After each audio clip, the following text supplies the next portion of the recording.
رمضان اسلامی کیلنڈر کا 9واں مہینہ ہے۔ روزہ یا صوم اسلام کے 5 ستونوں میں سے ایک ستون ہے۔ رمضان وہ بابرکت مہینہ ہے جب جنت کے دروازے کھول دیے جاتے ہیں، جہنم کے دروازے بند کر دیے جاتے ہیں اور شیاطین کو جکڑ لیا جاتا ہے۔ اسی مبارک مہینے میں نبی اکرم صلی اللہ علیہ وآلہ وسلم پر اللہ نے حضرت جبرائیل علیہ السلام کے ذریعے پہلی وحی اتاری۔ رمضان کا لفظ عربی لفظ رمضان سے نکلا ہے، جس کے معنی ہے شدید سخت گرمی۔ رمضان کا مہینہ انسان کے گناہوں کو اسی طرح جلا دیتا ہے جیسے کہ سورج کی تپش زمین کو۔ رمضان میں کی گئی ہر نیکی کا صلہ اللہ تعالیٰ کئی گنا بڑھا کر دیتا ہے، اور جو کوئی نیکی اور بھلائی کی نیت سے اور اللہ کی خوشنودی کے لیے روزے رکھتا ہے، اللہ اس کے گزشتہ گناہ معاف کر دیتا ہے۔ اللہ نے اپنے نبی اکرم صلی اللہ علیہ وآلہ وسلم کے ذریعے ہمارے لیے ایک روشن مثال قائم کی جو رہتی دنیا تک ہمارے لیے مشعل راہ رہے گی۔ آپ صلی اللہ علیہ وآلہ وسلم کی حیات طیبہ قرآن کا عملی نمونہ تھی۔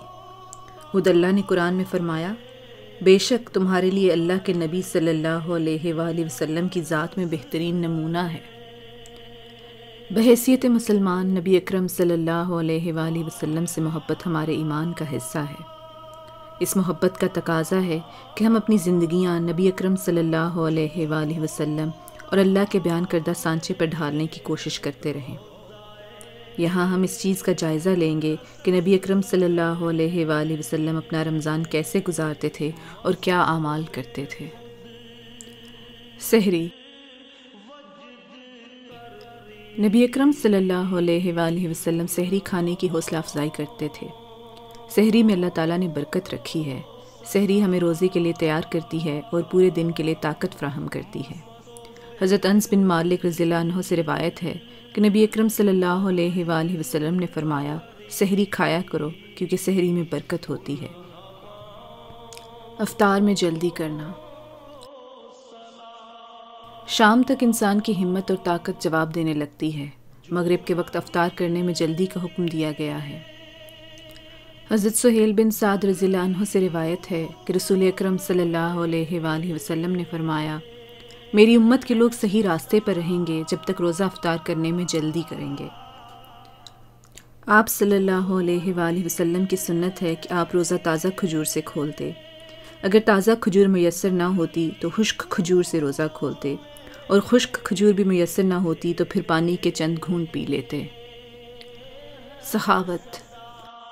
نبی اکرم صلی اللہ علیہ وآلہ وسلم رمضان میں اور سخی ہو جاتے اور زیادہ سے زیادہ سخاوت کا مظاہرہ کرتے۔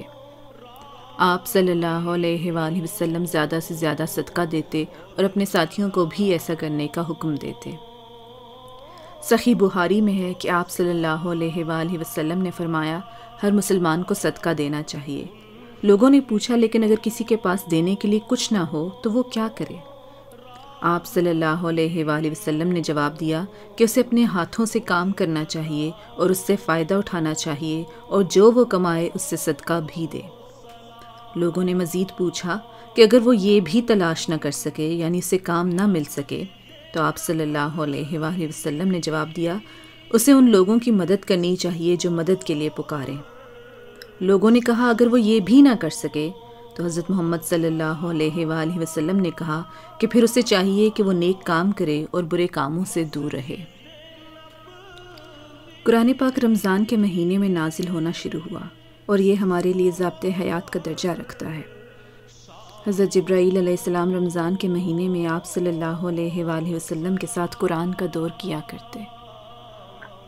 حضرت عبداللہ بن عباس رضی اللہ عنہ نے کہا کہ جبرائیل علیہ السلام رمضان میں ہر رات آپ صلی اللہ علیہ وآلہ وسلم سے ملا کرتے یہاں تک کہ رمضان گزر جاتا۔ وہ آپ صلی اللہ علیہ وآلہ وسلم سے قرآن کا دور کیا کرتے، اور جب جبرائیل علیہ السلام آپ صلی اللہ علیہ وآلہ وسلم سے ملتے تو آپ صلی اللہ علیہ وآلہ وسلم چلتی ہوا سے بھی زیادہ بھلائی پہنچانے میں سخی ہو جایا کرتے تھے۔ تراویح۔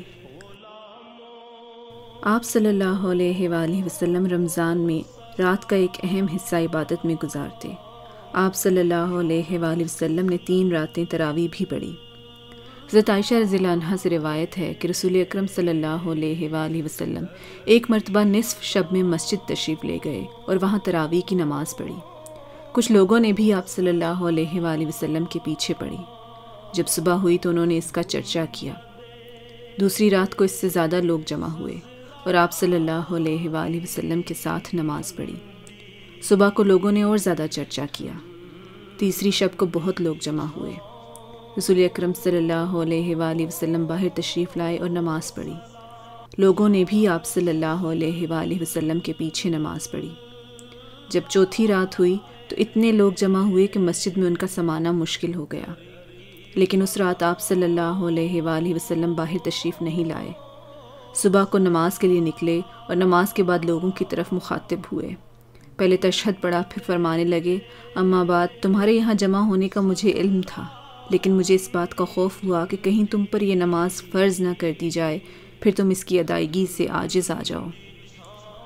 اعتکاف۔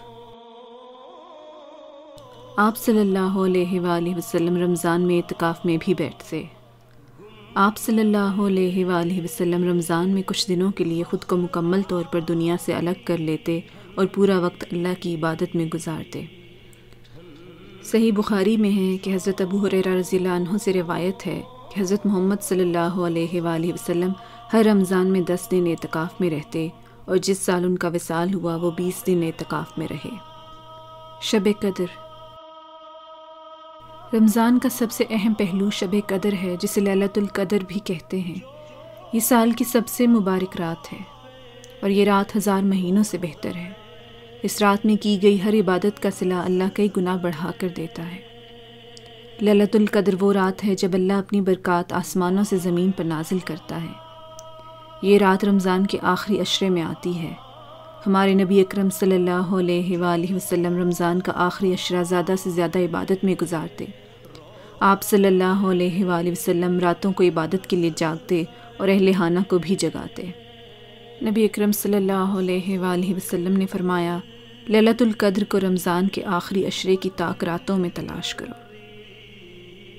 اللہ تعالی ہم سب کو نبی اکرم صلی اللہ علیہ وآلہ وسلم کی سیرت پر عمل پیرا ہو کر رمضان کی برکات اور فضائل سمیٹنے میں کامیاب کرے، آمین یا رب العالمین۔